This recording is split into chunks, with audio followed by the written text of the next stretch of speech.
Welcome again, everyone, to the Digital Research of Alliance of Canada October Cybersecurity Awareness Month.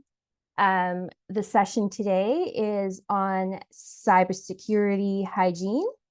I'm Jessica Gallo. I'm a sensitive research security analyst at UBC Advanced Research Computing, and I'm going to be the facilitator for this session today. As we proceed with our session, we acknowledge that the First Nations, Inuit, and Métis nations and communities have been harmed by colonial and unethical research. Furthermore, we also acknowledge the data sovereignty and research priorities of these nations and communities. So on behalf of the Digital Research Alliance of Canada, we commit to the understanding and taking up of our role in reducing harm and advancing reconciliation in research. Some reminders about the Code of Conduct. So the Alliance seeks to provide a welcoming, engaging, and safe community for everyone. Discriminatory language is not appropriate in any venue or platform. The Alliance does not tolerate harassment in any form, and harassment is understood as any behavior that threatens another person or group or produces an unsafe environment. So for this session, your presenter is Scott Baker. Scott is the manager of sensitive research at UBC Advanced Research Computing. He leads a group of privacy and security professionals focused on helping researchers find balanced solutions for their research projects. He is a member of the Digital Research Alliance of Canada National Security Council, chairing the Governance and Policy Working Group, and has over 25 years of experience managing people, projects, and IT systems. Scott is a fantastic cybersecurity mentor and an engaging presenter. So with that said, I present to you Scott Baker. Thanks, Jess. Surprised me with that last bit. So as we progress through, I'm going to explain how the slide deck works, and hopefully can get it to you after the fact, because there's way more information here than we're going to get through in the time we have. So before we get started, a couple of housekeeping items from my perspective. This session's on cybersecurity hygiene. However, no matter what I say, I really want to encourage you to always follow what your institution tells you to do. And that's because they have built policies, procedures, systems, teams all around their own policies. And some of those policies might have a different structure or goal to what I might be suggesting based on the best practices from this presentation. So no matter what I might tell you to do, always follow your institution's policies, because that's how the institution is designed to work. And even if you follow a more modern practice or a slightly different practice that'll achieve a similar goal, not following the institutional one may break some of their processes and therefore end up being less secure. So I say that one also because I'll get in trouble if I tell you to go and break your institution policies. The other thing I want to mention about this, as I said, there's a lot of information in here. It's a lot to digest. And it's important to keep in mind that cybersecurity is one of those things where there's always more you can do. Almost always. I mean, from people who are protecting perspective, people who are looking at what might be out there in terms of threats, and things you can do for yourself.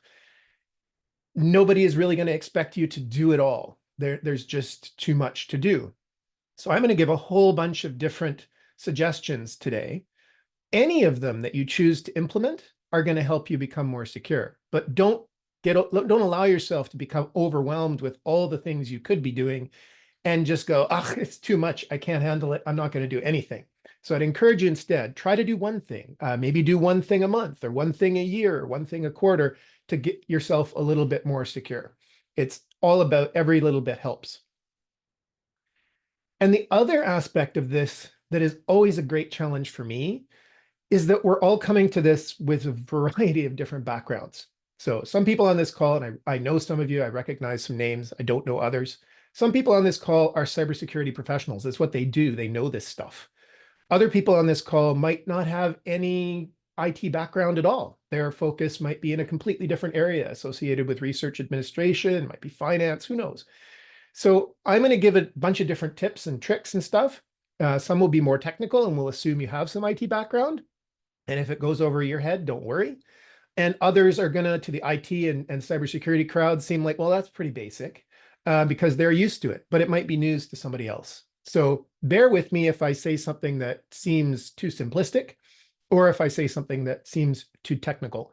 I'll try my best to do everything in sort of an even non-technical lingo, but if you get lost and want to know more, this would be a great thing to drop into the chat and I'll try and explain it in more detail. I put this up right at the beginning, some resources. Don't feel you have to keep track of all this now, but I just wanted to prove that they're available. I'll cover a lot of these links off as we go through to the appropriate part of the deck. Okay, so with that introduction in place, let's move on to a little bit more introduction. I have two types of slides in this deck. They're all the same. I have proactive slides. These are things you can do in advance to help yourself become more secure. And I have reactive ones, which are things that you can do to address an issue that's occurred. These slides are all in the same format. They basically have a description, some tools and techniques. And then over in the top right, there's a little graph. And it tries to cover three things. One, how hard is this going to be to do? How like to set it up for yourself? How much work will it take? The next one is how much of an interference is this going to be on your day-to-day life? Is it going to be something you barely notice, or is it going to be a pain point every time you do it? And how big a cybersecurity improvement will it be for you? And then sometimes there's a bonus tip. For the reactive slides, pretty simple. It's what just happened and what should I do next? And then this graph just says how technical do I need to be in order to do this? Okay, enough intro. Let's move on to our first actual topic, and that is a reactive one. So this is a very general high-level concept. I actually learned it as part of my training in search and rescue in the Coast Guard. And it's what do you do when something goes wrong? And this isn't specific for how to address the problem. It's what do you actually do the moment you've realized something's gone wrong. So this could be something doesn't look right. You think you've just been hacked. You know you've just been hacked. You think you made a mistake and put your information in the wrong place. The first thing that we're taught as a first responder to do is to stop. Take a deep breath. Don't do anything right away. You're maybe in shock. You're not necessarily thinking clearly. Catch your breath. Let that shock wash away. Take stock of the information that you have. So after you've taken that breath, and literally when we were on a rescue boat, we would stop the boat and even turn off the engine for quiet, peace, and a moment of reflection to calm down. Then assess your situation. What is actually going on? What do I know? What facts do I have? What's the current status? These things can be fairly quick, maybe 30 seconds each, but still gonna really allow you a moment to catch up with what's going on. Then and only then formulate a plan. Come up with what am I going to do to address this situation so that it's an appropriate action for what's actually just occurred. And then once you've got that, and only once you've got that plan in place, then you proceed. So depending on the nature of what's just happened, this whole thing could take a couple of minutes if it's easy to plan, or it could take hours if it's a complicated situation. Maybe coming up with that plan is a meeting with 50 people. I don't know. But the general concept is a good one to keep in mind. I think a lot of people, when they see that something's gone wrong with their computer, especially if they feel, oh no, I've just done something or I've just got a virus, take a moment, step back, take a breath, figure out what's going on, and then continue with what you're doing with a level head. So very general topic, but I thought it would be a good one to start off with because it's totally independent of what kind of technical background you may or may not have. So the next one I want to talk about is passwords. And for anybody who's familiar with them, this one is always at the top of my list, even though a lot of people have probably heard it before, just because it's so important. And that is about keeping unique secrets for different things. So a unique passwords is the most common way to think about it. It's an incredibly important habit to get into because it will make a very big difference for how you protect yourself online. And before I get into the details, I want to explain why. So take the example, and unfortunately, we've all seen this a million times. Some site that you are a member of has just had a breach and the credentials have been stolen and they've gone ahead and sent you an email saying, usually with the words out of an abundance of caution, but who knows what will be in there, that you need to reset your password. They've locked everybody's account, they've added extra security measures, and you go in and you reset your password for that site. Now, what's happening in the background, whoever managed to get a hold of those credentials has got them. And they're going to do something with them. They might just post them online if they're mad at your company or something. They might sell them to other bad actors because they want to try and impersonate you, but there's stuff going on in the background. And that doesn't take very long. It might have already happened by the time that the service A realizes there's been a breach. Within hours now, let's take the example that they've been just posted online. Criminals are now taking that list of passwords and trying them everywhere. It's an automated process. A lot of this happens within hours of when the breach occurs now. It's very fast. And they'll try that same email and password on all kinds of other services. So let's say LinkedIn was breached. They're going to try it on Google, on Facebook, on everything they can think of. The problem is none of those other sites have been breached.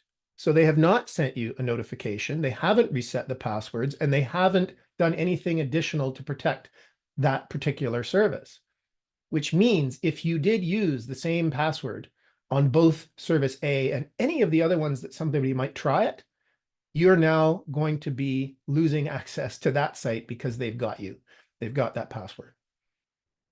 That's the main reason why you don't want to share that same password around a whole bunch of places, because if something goes wrong with one, all of them now have a problem. So for those that don't know, there's a great site that you can use that'll show you all the different breaches that you may have been involved in. You put in your email address and it will tell you how many times that email address has appeared in breaches online. So it's a really good way to find out just how bad a situation might be. I have an email address that I've had for a while. I've put it in here and it comes up with lots of breaches. I think it's closer to 20 now, last time I did it. I'm not too worried though, because I don't use the same password anywhere. So yes, while they might have my email, the password that was breached and whichever service was breached, that one was changed and I don't use it anywhere else. So let's get back to the tip section here. So what should we do? Well, different password everywhere. And that sounds like a big ask if you're not used to it, but once you get used to it, it's really not a big deal at all. The longer the password, generally the better. A lot of people recommend using something called a passphrase instead of passwords, or even a jumble of letters and characters, although certain sites still have requirements around what the password needs to look like. Incidentally, those requirements are generally considered bad form in most best practices nowadays. But it should be something that's not guessable, shouldn't really follow a pattern. There's something called passkeys. You can look that up if it's something you want to try. Or you can use other forms of credential that aren't necessarily something you know, like a password. Maybe it's a hardware token, something else. And then the advice around this now is only change that password if it's necessary to do so. Don't just change it periodically, and hopefully don't make people change it periodically, because it's not really buying anything. In fact, it tends to make it worse, because a lot of people will create a less strong password if they know they've just got to change it again in a month or even every quarter. They'll just say, okay, well, I'm just going to put a 1 on the end, and I'll put another 1 on the end.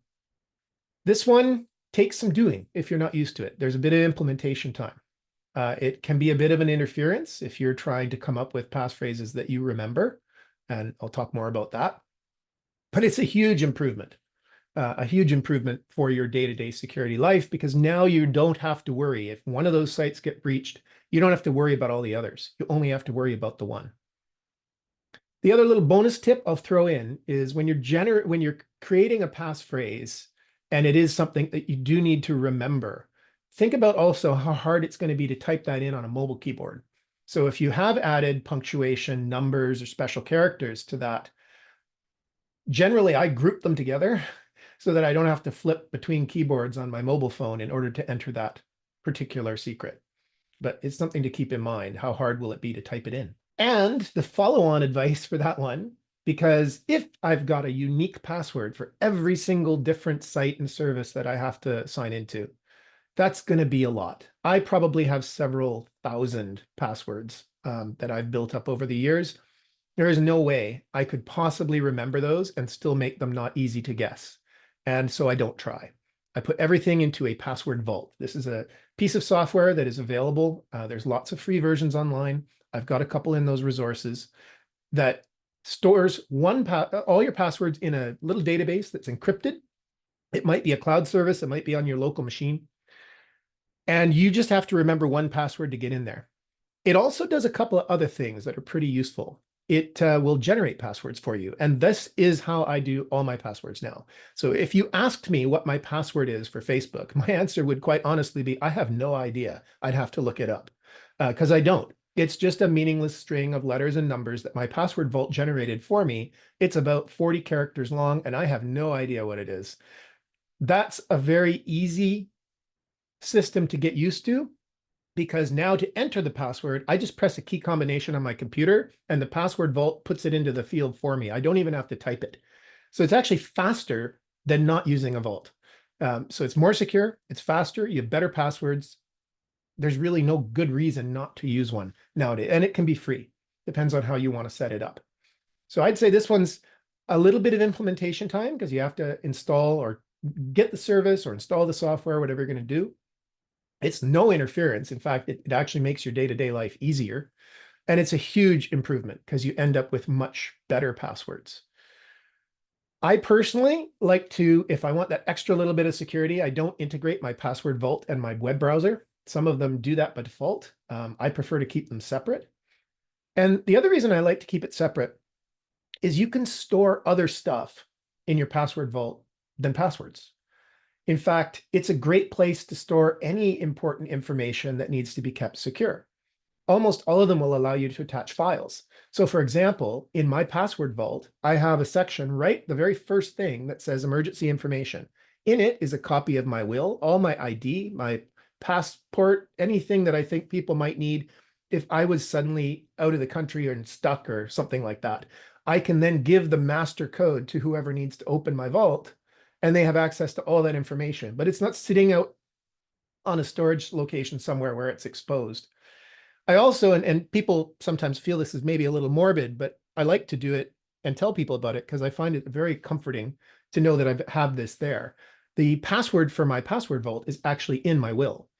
And the reason for that is if anything ever happens to me, one of the things your family needs to do is figure out how to access all the stuff that comprises your online identity. Now I just have to give them one code that gets them into my vault. And again, in that emergency information, it actually lists, here are the people to contact, here are the most important services, these are people that can help with the technical stuff. And then all the passwords and all the usernames and all the services are in the vault already, so they have everything they need. And that's a great comfort to me to know I'm not leaving people in the lurch if anything were to happen to me. So something to keep in mind. Talked a lot about passwords, but one of the other things to keep in mind is all the other authentication methods that you may have. So this slide is I've added this recently because I had to change something for my parents for a recent flight. And all that was required to change their flight was their booking number and their last name. That's it. It didn't have any other authentication, any other information that was required. In fact, what I was trying to do was cancel their flight, and I did cancel their flight with just that bit of information. I was helping them out.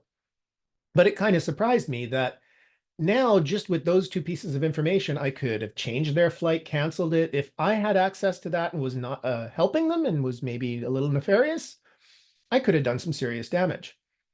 And I've seen many times where people are excited, they're going on a trip. So what do? They post like their boarding pass, or they post something about their upcoming flight on social media. But now if you think about it, you've just given away the access to that particular flight.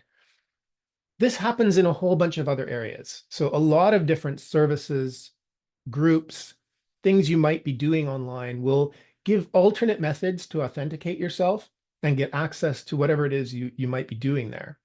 And so keep in mind what information you might have that at first doesn't seem sensitive. It's not a username, it's not a password, it's not my social insurance number.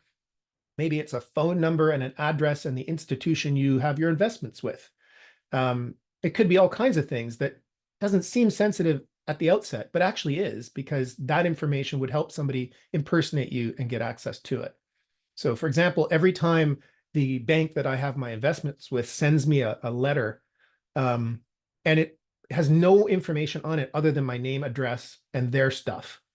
That's it. It doesn't even have my balance. I shred that because I don't want somebody to find out which institution my investments are with and be able to tie that back to my name and address, because that would again help them with a little bit of effort to impersonate me and potentially steal my stuff. So this one, again, not too hard to do. It's a moment of thought as you're looking at anything that you might be getting.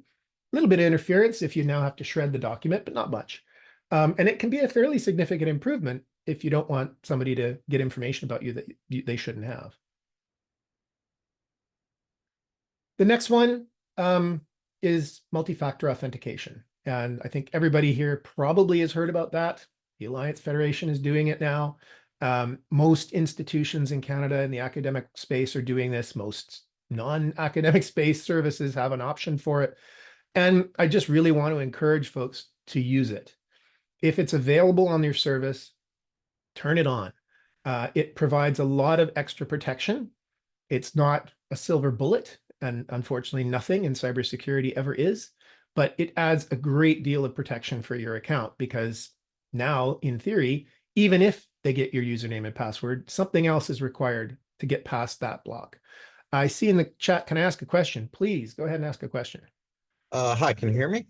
Yes, I can. Yeah, so for the database program that I administer at my institution, we're looking at setting up multi-factor authentication. And one of our options is a email-based MFA. So you try to log into the database sends you an email with a randomly generated number, and you input the number into the login screen.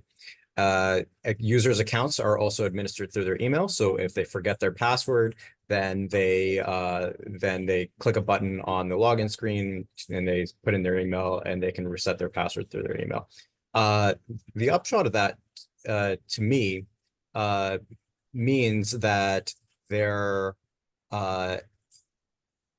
security of their account on the database that I administer is only as good as their email address's security. And so am I actually getting anything by instituting multi-factor authentication through email? That is a great question. I don't know if you've ever heard of a podcast called Security Now, No. but if you haven't, you could look it up. They've had quite a few discussions about this, and they've taken it a step further and basically said that most of our sites are only as secure as our email. And that's because any site that says that has the "I forgot my password, I forgot my whatever" link, if that email is insecure and somebody's gotten a hold of that email, they got your account because they can just reset the password, reset the token.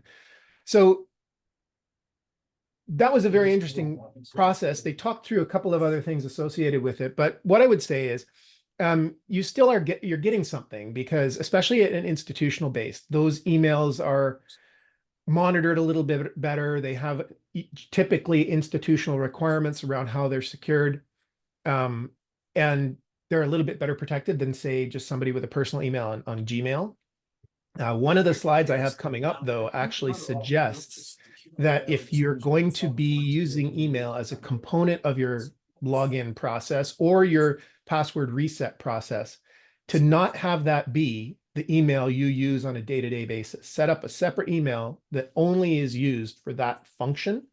I have that set up myself so that, even if somebody wanted to get my stuff and they managed to get my username and password, and it was a site that didn't happen to have an MFA hardware token, which is what I use, available, they'd have a hard time figuring out what email address to try to compromise, because it's not an email address I use anywhere. So that's one thing you can do with that.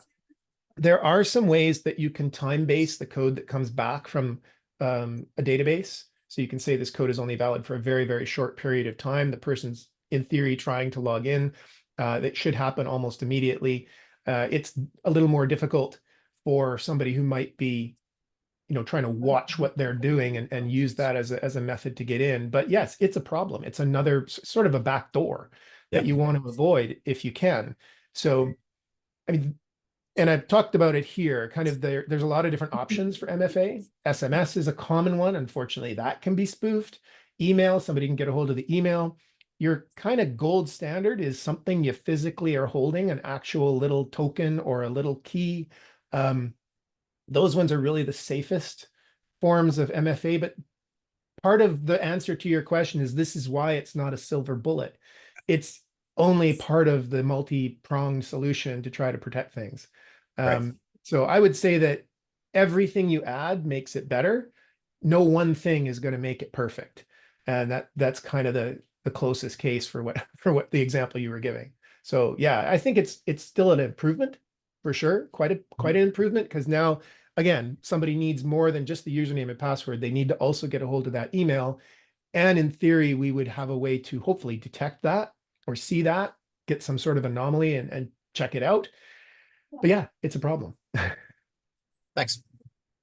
And related to that, it's a perfect segue, great question, is something called MFA fatigue. So now I'm back to a reactive slide.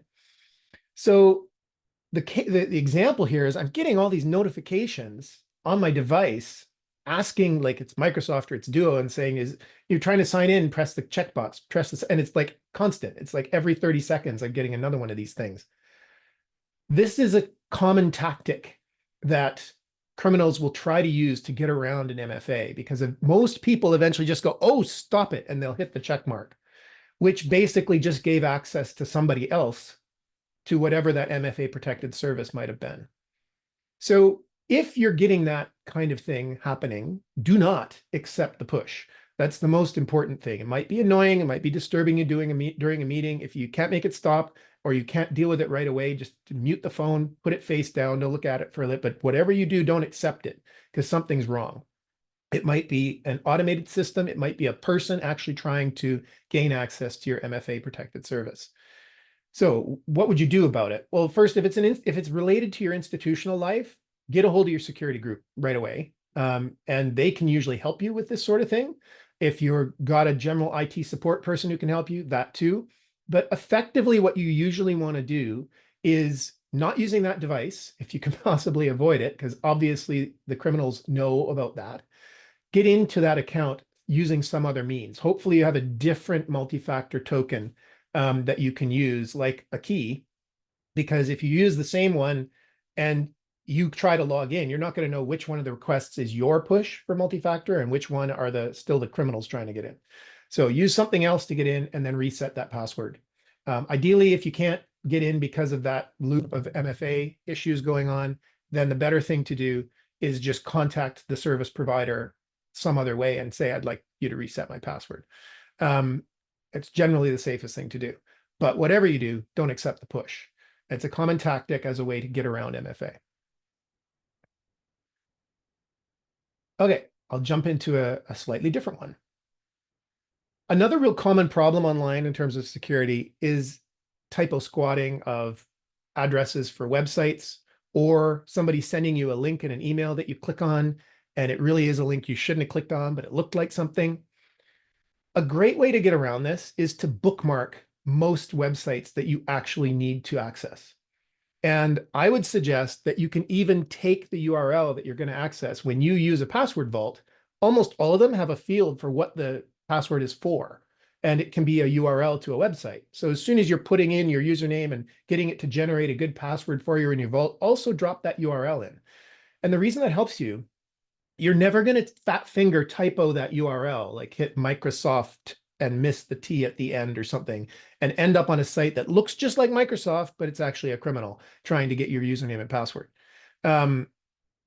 If you just have it pre-bookmarked, you're always going to go to the same site because you're not actually typing it in, which also saves you time. You can have your password vault, in most cases, automatically take you to the site as well. And sometimes that's nice because it can take you right to the login page, not necessarily to their homepage if you're trying to sign in. So it saves you a little bit more time there. But it really eliminates that risk of going to the fake website by accident. Now you know your URL is sort of pre-vetted and it's the right place to go. Another reactive one, and this one, it was funny because it happened to my parents, and they didn't call me, unfortunately. And I told a bunch of people about it, and everybody I told that I worked with has a similar story to this. So I thought I'd throw it in there. For the more technical here, it seems like, well, this is old hat, but for some people, maybe not. So I wanted to throw it out there, and I wanted to encourage the more technical folks to let their friends who are less technical or families who are less technical know about it, because even though we hear it all the time, others might have not heard about it or have forgotten about it. So the case here, the example is my screen just froze. Nothing's working. I can't access anything. They're trying to click with their mouse and nothing's going on.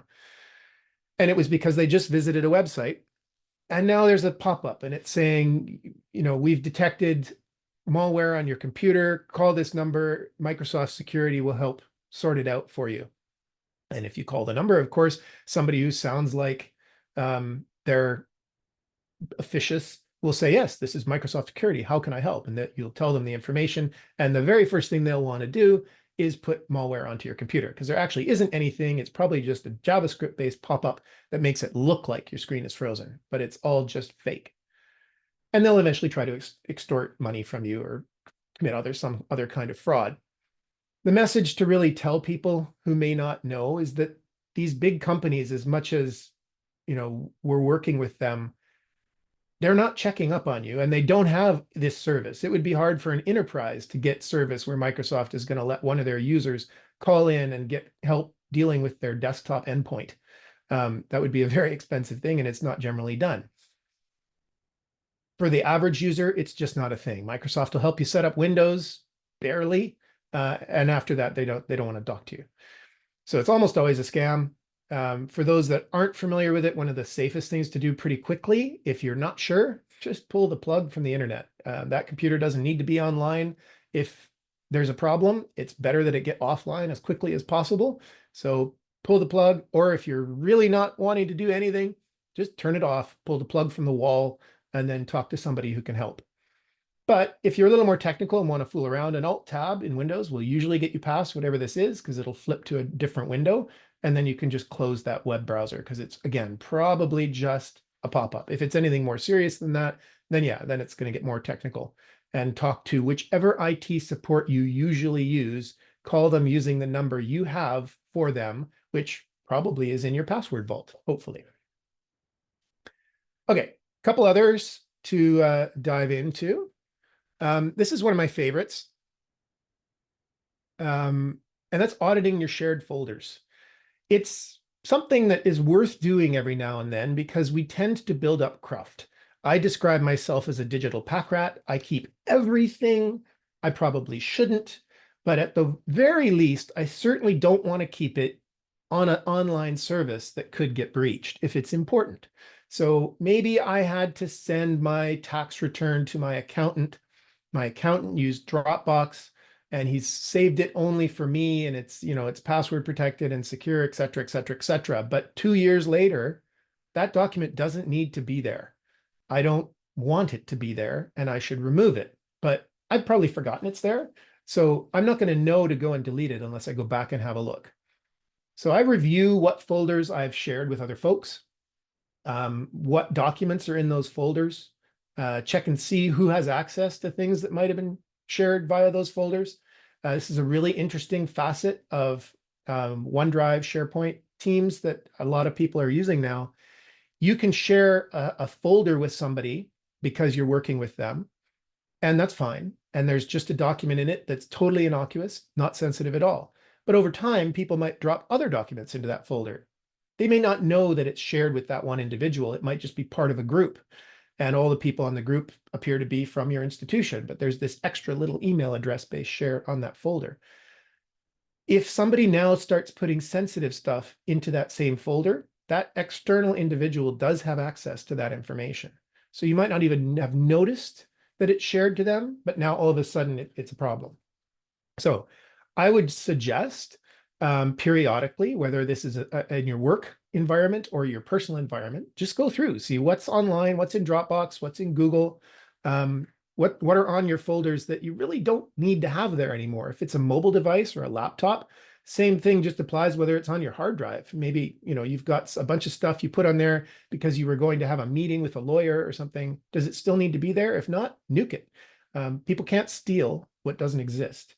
So it's one of the easiest things to do, and it might save you some space on your hard drive as well. So a pretty easy one to do, but can be a really big improvement because, again, that stuff not being there is a huge help. This one's very timely, and I've done some examples of how compelling an AI deepfake can be using my own voice. It's super simple. You can fake somebody's voice in about 15 minutes with 10 seconds of audio of their voice. It's that simple. And I mean on your local machine without a GPU in it. So the case here is, you've just received a voice message or a call from your child, your spouse, your grandmother, whoever it might be, or your CEO, and they have an urgent need for help. They need help right away. They're, been arrested. They're in a meeting. There's some problem, and they desperately need you to send usually money or gift cards or something else, or your bank account details. Who knows? It's almost certainly a scam, but you don't have any way to know for sure. So the safe thing to do, again, is that stop, assess, plan, proceed in your head. Slow down, stop, think about it. What's actually going on? What do I know? It was my child. They said they're in Venezuela, but I just saw them yesterday, so maybe not. And contact the individual through some other means, some other way you have to get a hold of them. If you got a voicemail, try emailing them or connecting with them on Teams. Use some other channel to verify, hey, did you just call me? I got a weird call. And was that correct? And if it's not, you can just ignore the other call or maybe report it to your security group, especially if it's something like CEO fraud. You'd want them to know that somebody's got an AI voice fake of the CEO. Another thing you can do here, and my family's just implemented this, is actually pick a bit of a code phrase. So, or some procedure that you can execute when you're talking to somebody online to actually verify their identity.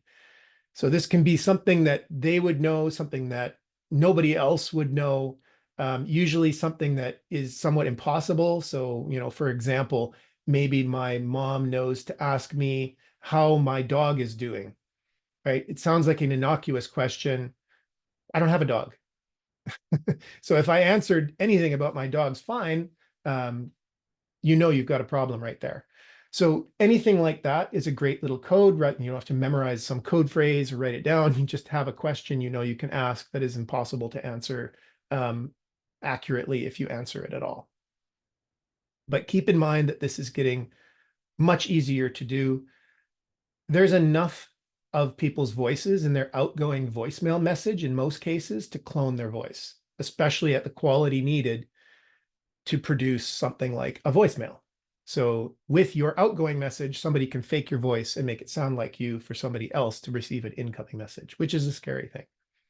But it's good to be proactive and ready for how to prepare against these stuff.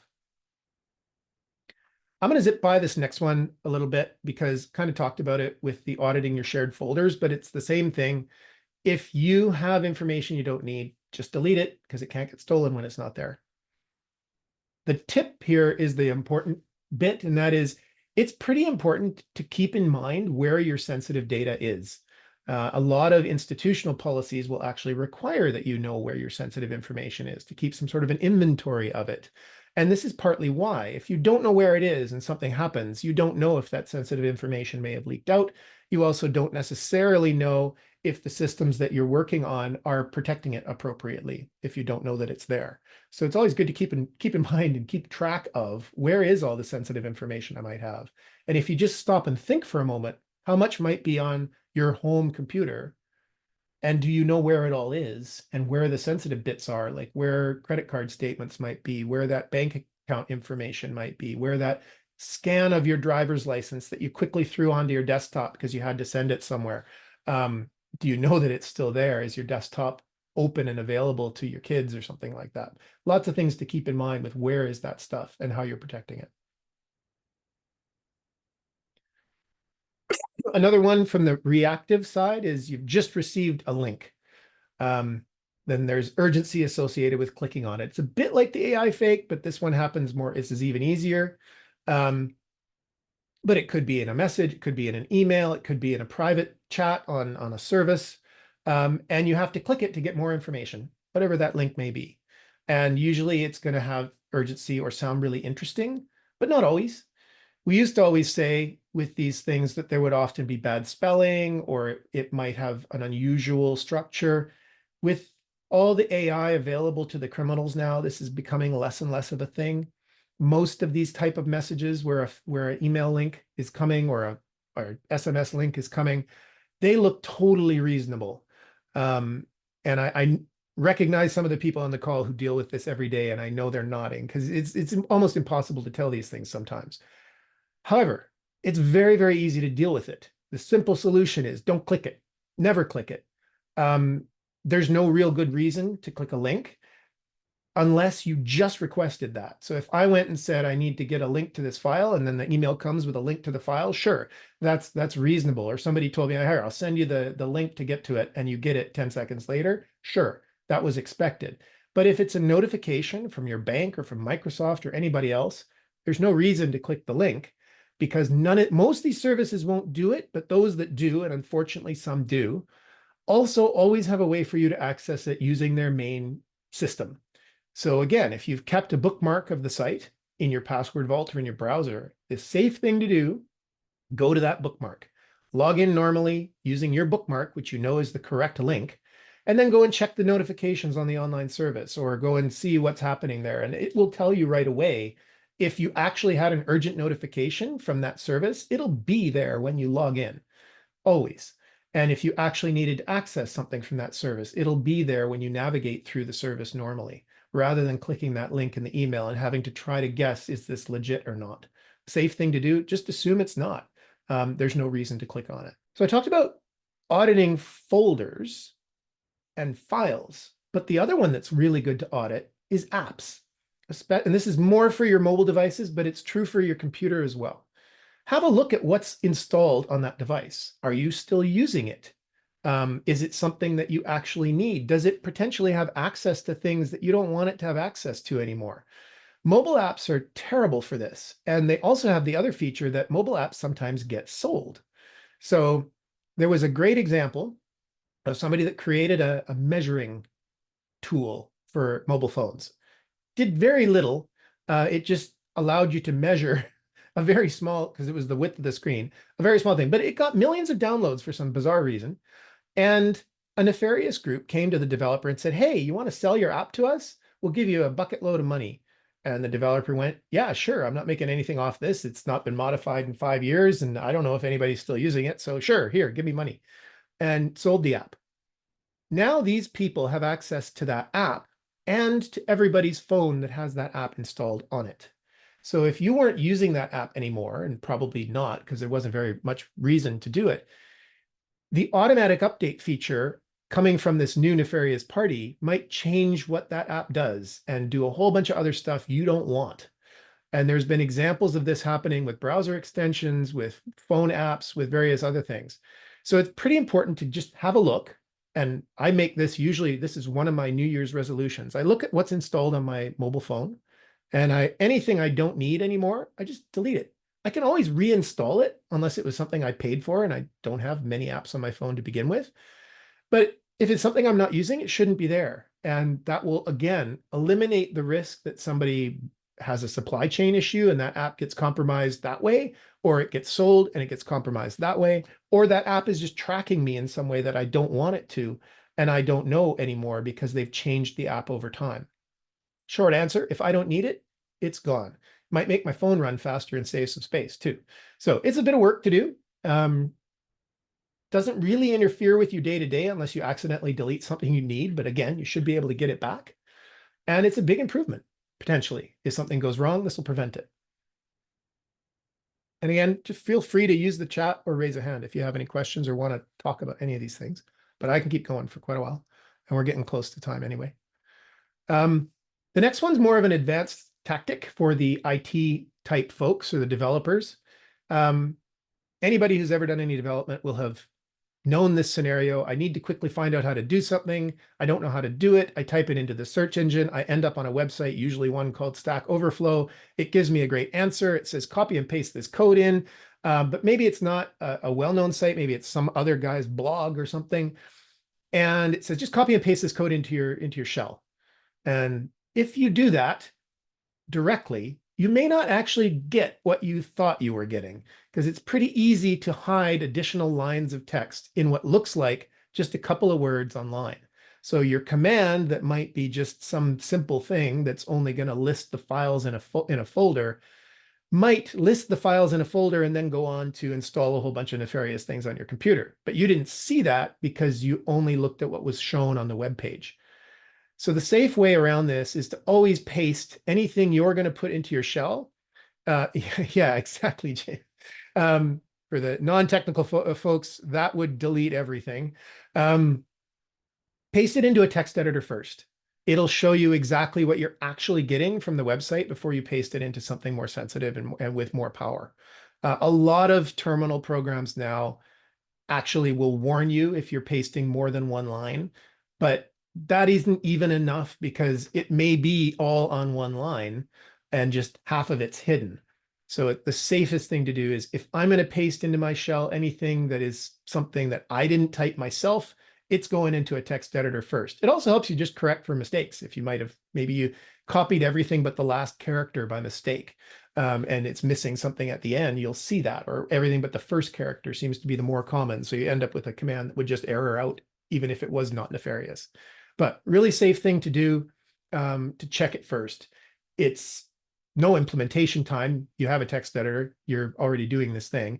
Bit of an interference, it slows down. You have to copy, paste, look, copy, paste again, but it's a lot safer. And this has happened many, many times to a lot of people, where there's something hidden in a web page, hidden in a comment, hidden in a blog, and you just can't see it because it's either they either make it so small it doesn't appear, or they put white text on a white background. There's various ways you can get around it, but you'll only see it once you paste it. So that's one I would get in the habit of doing. Pretty easy to do. We talked about this sort of at the beginning with your password reset pathways, and this was the email, everything's only as safe as our email. But it applies to a little bit more than just that. It's any way that somebody can reset a credential. So if there's a way for you to say, I forgot my password, and it sends you an email, if there's a way for you to, hopefully not anymore, but if there's a way for you to answer knowledge-based questions, what was your first pet? What was your favorite teacher? Those kind of things. All of those need to be just as secure as your main password to get in. It's like having a front door and a back door. You could put 12 deadbolts on the front door, but if you leave the back door open, who cares? Somebody's just going to walk in the back door. And that's what your reset and recovery pathways really are like. And so the advice I have is similar. I talked about it before. Use something else than your main email as your recovery email for any service that lets you do that. Google lets you do that, which is a really nice thing. And a bunch of others will let you do that as well. If you are asked, and I think I have a separate slide about this somewhere coming up, but I'll mention it now. If you're asked for what your favorite pet was, or your favorite teacher, or what high school you went to, lie. There's absolutely no reason to provide information that's even related to the question they're asking. It's just another password. So one of the safest things you can do for those is mash on the keyboard and store that result in your password vault. And then when it asks what your favorite pet is, it's like THG78 exclamation point. That was my favorite pet. Nobody's going to be able to look that up on social media and find out what your pet's name was, which is a common way people break into people's accounts. Same thing with your favorite teacher. You probably told somebody who your favorite teacher was, or mentioned it in social media, which makes that now basically giving out your password if they ask for those kind of things, which is why all the standard best practices now say don't do that. But certainly if you are asked for it and you're required to put in those answers, I just suggest lie like lie through your teeth. You can have some fun with it. What was your favorite pet? Bilbo Baggins, whatever you want to do. But even better is just generate some nonsensical characters and store it in your vault. This one's a bit hard to implement because you need to set up another email address. You have to think about all the different ways you could recover your account. Check them periodically, make sure the things are still accurate. But it is a big yes, Ben. You could have some fun with that, indeed. But it makes a huge improvement for how you proceed with your resets in the future, and a bit of a peace of mind. It's also important to think that if you have used an email recovery as a way to reset your passwords, which, and again, a lot of cases you don't have any choice, you have to. That email, if it ever is compromised, if that account is compromised, you have to worry about everything that uses it as a reset. So that's one of those ones that should keep you up at night to think about what that email address might unlock for somebody. And maybe you want to be very careful about how you access that email. Maybe it does have multi-factor, and it has multi-factor that's a hardware key. Okay, I'll do a couple more. This one's pretty easy to do, but it's sort of both a privacy and a security matter, but it's to keep your work and your personal separate. There's lots of reasons to do this. It's an easy trap for some people to fall into, where you're at work, you're in front of your work email, you need to quickly get a hold of your doctor, so you just send your doctor an email from your work email to ask a question. And we do have a reasonable expectation of privacy from our employers in Canada. And it's not so much that I think your employer is trying to track you and hunt you down or anything, but there's problems for you if you eventually move on to a different position and that email address is no longer yours, and that doctor wants to get a hold of you, and that's the email they have.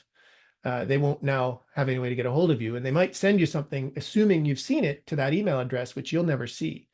But it can also leak your personal information to others. Like if you leave an organization, sometimes those organizations, the manager there will need access to the mailbox to check for other things. Maybe they're going to see this stuff and you didn't want it seen.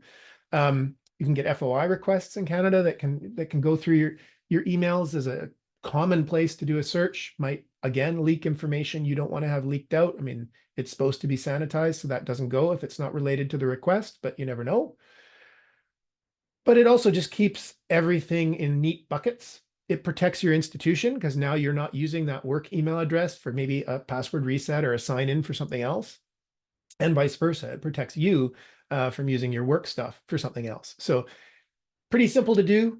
Just resist the temptation to blur the line between whether you're working and whether you're not, and keep those separate. This is a fun one. This is more for the folks on the other side. So less about protecting yourself and more about protecting others. We looked at the problems that occur when somebody gives you a link to click on in an email. So I always encourage people, if you're the one sending the broadcast message, don't put a link in it. As best as you can, avoid that. Now, it's fine if it's a link to a public website. Hey, look at our new website that you need to look at. As long as you're not asking somebody to log in, that's better. But if you can avoid doing that entirely, you eliminate some of that confusion people might have about whether they should click on the link or not. Try to avoid anything that looks like it might be a phishing message.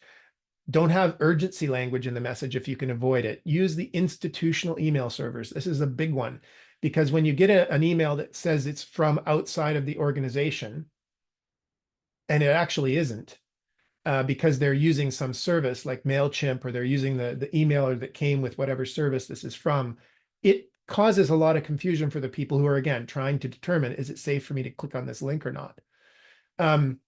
Another thing you can do, if you have to send a link, you can send a message first that says, we're going to be sending a message out in a few minutes. It will have a link, and we are intending to send that link. And then a little bit later, send that message. That's tricky if you're in a big institution and it might not work, but if you're getting a hold of a small group, it's something you can do. And if you are going to send a link, try and avoid those links that have 1,000 billion tracking elements attached to them, because people will try to figure out, where is this link going to take me? And if it's a link that's 4 pages long because it's full of goo versus just a link that's go to somewhere.com, it's a lot easier to tell if it doesn't have all that garbage at the end of the link. So I think we're 2 minutes left. I'll do one more. This one is also pretty timely. and it's pretty simple to consider. It's like, don't click the link, don't scan the QR code. QR codes are actually a little more dangerous because they can do a lot more than just take you to a bad website. And the classic example of this, especially for a lot of us who work around campuses and universities, is if somebody puts up a poster with some white space on it, the next person can come along and slap a sticker into that white space that looks like a QR code was part of the poster in the first place. And the question is, how many people will scan that thinking it's part of the poster?